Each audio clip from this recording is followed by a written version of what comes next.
अस्सलाम वालेकुम व्यूवर्स, मैं हूं हमाद सरदार और आप देख रहे हैं हमार टीवी।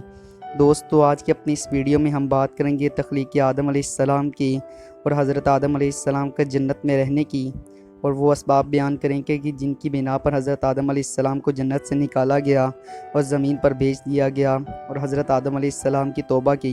लेकिन वीडियो शुरू करने से पहले जो दोस्त हमारे चैनल पर नए हैं उनसे इल्तिमास है कि चैनल को सब्सक्राइब करें और बेल आइकन को क्लिक करें और वीडियो को लास्ट तक ज़रूर देखें।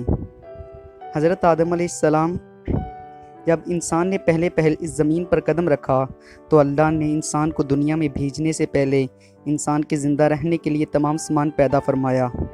हवा, पानी, आग और मिट्टी ये इंसान की बुनियादी ज़रूरत थी। इसके बगैर तो इंसान ज़िंदा ही नहीं रह सकता। इंसान के जिस्म में क़ुव्वत पैदा करने के लिए खाना भी ज़रूरी था, इसलिए अल्लाह ने फल फूल, मेवे, पौधे, हरे भरे खेत, दरख्त पैदा किए। इसके अलावा सर उठाने वाले बुलंद व बाला पहाड़, रवां दवां गुनगुनाते हुए चश्मे, बल खाते हुए दरिया, समंदर, चाँद, सूरज, सितारे, गर्ज के हर वो चीज़ जो इंसान के ज़िंदा रहने के लिए ज़रूरी थी पैदा की। इन सब चीज़ों के अलावा इंसान के आराम और सहूलत के लिए और भी चीज़ों की जो ज़रूरत थी अल्लाह पाक ने पैदा फरमाई।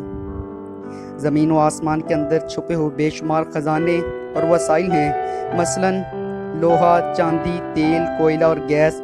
ये तमाम चीज़ें इंसान की ज़रूरत की हैं, इनसे इंसान फ़ायदा हासिल करता है।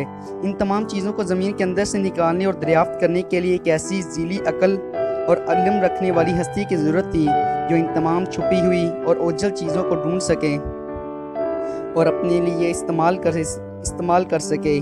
इंसान को अल्लाह ने अक्ल और सोचने की सलाहियत अता की, फिर दुनिया में भेजा। सबसे पहले हज़रत आदम अलैहिस्सलाम दुनिया में आए। इंसान की नस्ल हज़रत आदम अलैहिस्सलाम से चली और तमाम इंसान हज़रत आदम अलैहिस्सलाम की औलाद हैं। अल्लाह ताला ने हज़रत आदम अलैहिस्सलाम को पैदा करने के लिए इरादा ज़ाहिर किया और फ़रिश्तों से कहा, मैं ज़मीन पर अपना खलीफा भेजने वाला हूँ। इस पर फ़रिश्तों ने एतराज़ किया और कहा, क्या आप ज़मीन पर इंसान को पैदा करने वाले हैं?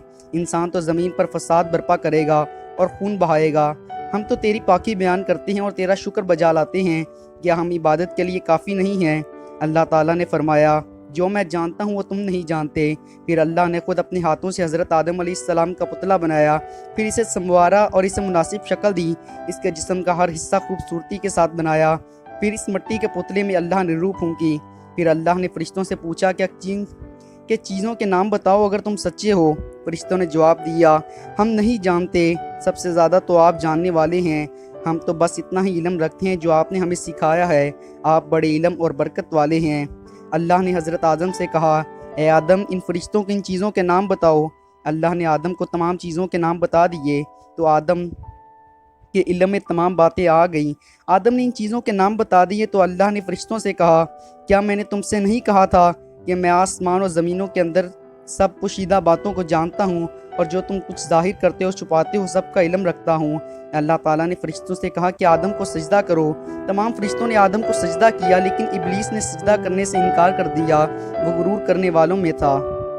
सजदा किस चीज़ ने सजदे से रोका जबकि मैंने तुझे हुक्म दिया था? अल्लाह ने पूछा इब्लीस से। इब्लीस ने कहा कि आपने इंसान को मिट्टी से पैदा किया और मुझे आग से बनाया है। इब्लीस के मानी मायूसी और नाउमीदी होना। इसलिए कहा गया कि जो शख्स अल्लाह से नाउमीद होता है वो इब्लीस के ताबे होता है, और जो लोग इब्लीस और शैतान के बहकामे में आ जाते हैं वो पश्ते पुश्त हिम्मत होते हैं। जो फ़राइज़ और इनके ज़िम्मा होते हैं वो इनको अदा नहीं करते और हमेशा ज़ीलो ख्वार होते हैं। जब इब्लीस ने सजदा करने से इनकार किया तो अल्लाह ने फरमाया, तू आसमान से उतर जा, तूने तकब्बर किया है, तू ज़लील ख्वार हुआ। इब्लीस ने कहा कि मुझे क़यामत तक के लिए मोहलत दीजिए। इस पर अल्लाह ने फरमाया, तुझे मोहलत दी गई। इब्लीस ने कहा, मैं तेरे बंदों को गुमराह करूँगा और हर तरफ से इनको घेरे में रखूँगा और तेरा शुक्र भी नहीं करेंगे। अल्लाह ताला ने हज़रत आदम अलैहिस्सलाम को हुक्म दिया कि आदम और तुम और तुम्हारी बीवी बीच में रहो और जो कुछ खाना और फ़राग करना चाहते हो खाओ। और एक ख़ास दरख्त की तरफ इशारा करते हुए फरमाया कि इस दरख्त की तरफ ना जाना वरना जालिम करार दिए जाओगे। चनाचे हज़रत आदम हज़रत बीबी हवा आराम से जन्नत में रहने लगे तो शैतान ने दोनों के दिलों में वसवसा डाला कि तुम्हारे रब ने तुम दोनों को इस दरख्त के करीब जाने से इसलिए मना फरमाया है कि कहीं ऐसा न हो कि तुम हमेशा हमेशा के लिए ज़िंदा रहने लगो। तुम्हारा खैर ख्वाह हूँ और तुम दोनों से भलाई चाहता हूँ। शैतान के फ़रेब में आकर हज़रत आदम हज़रत अम्मा हवा ने दरख्त का फल चखा तो दोनों का बहिश्ती लिबास से महरूम हो गए। इनके जिस्म से बहिश्ती लिबास उतर गया دونوں جنت کے پتوں کو جوڑ جوڑ کر اپنے جسم پر رکھنے لگے تو ان کے رب نے ان کو پکارا اور کہا، کیا میں نے تم دونوں کو اس درخت کے قریب جانے سے منع نہیں کیا تھا؟ یہ نہیں کہا تھا کہ شیطان تمہارا کھلا دشمن ہے؟ حضرت آدم اور حضرت اماں حوا سے غلطی ہوئی، انہوں نے اللہ کا حکم نہیں مانا۔ اس غلطی پر دونوں کو سخت ندامت ہوئی۔ آدم نے اللہ سے معافی طلب کی اور دعا کی، اے میرے رب، ہم نے اپنے نفس پر ظلم کیا، اگر آپ ہم پر رحم نہ کریں گے اور ہماری مغفرت نہ کریں گے تو ہم نقصان اٹھانے والوں میں سے ہو جائیں گے۔ آدم حوا کو زمین پر اتار دیا اور کہا کہ تم ایک دوسرے کے لیے دشمن رہو اور ایک خاص وقت تک تم دونوں کو زمین پر رہنا ہے۔ میری طرف سے کوئی ہدایت آئے تو جو شخص اس ہدایت کو نہیں مانے گا اور کسی بات کا اندیشہ ہوگا، نہ کوئی غم ہوگا، جو میری نصیحت سے منہ موڑے گا، اس لیے دنیا میں زندگی تنگ ہوگی اور قیامت کے دن بھی اس کو اندھا اٹھایا جائے گا۔ جب حضرت آدم علیہ السلام آسمان سے اتر کر زمین پر آئے تو وہ فرشتوں کی پاکیزہ باتیں سننے سے محروم ہو گئے، اس لیے ان کا دل اداس رہنے لگا۔ آپ نے اللہ سے دعا کی اور غرض کی کہ میں تو فرشتوں کی صحبت سے محروم ہو گیا ہوں۔ اس پر اللہ نے فرمایا، آپ مکہ معظمہ جائیں، وہاں میرا گھر تعمیر کریں، اس کا طواف کریں اور نمازیں پڑھیں۔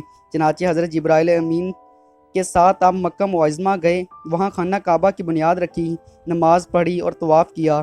حضرت آدم علیہ السلام کے واقعے سے ہمیں سبق ملتا ہے کہ جس کام کا اللہ نے کرنے سے منع فرمایا ہو وہ کام نہ کریں، اور جو کام کرنے کا اللہ نے حکم دیا ہو اسی کو ادا کریں۔ یہی عبادت ہے، یہی نیکی ہے۔